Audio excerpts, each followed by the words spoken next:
طول تاریخ توضیح دادیم، شما ایرانی‌ها نمیدونید.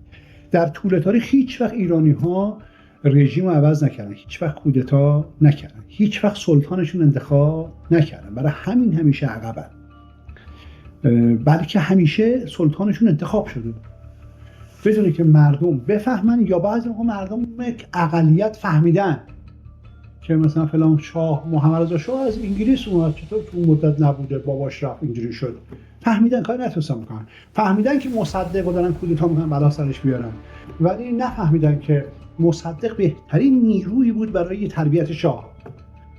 شاه میتونست شاه باشه، اما مصدق اگر مردم پشتش وایمیستادن چه اتفاقات بزرگی در طول تاریخ میافتاد. به همین خاطر ما تو این برنامه‌ها داریم تلاش میکنیم تا لیدر و سلطان و امپراتور و پادشاه رو مشخصاتش رو توضیح بدیم تا ایرانی‌ها بدونن که باید خودشون انتخاب کنن سلطانشون.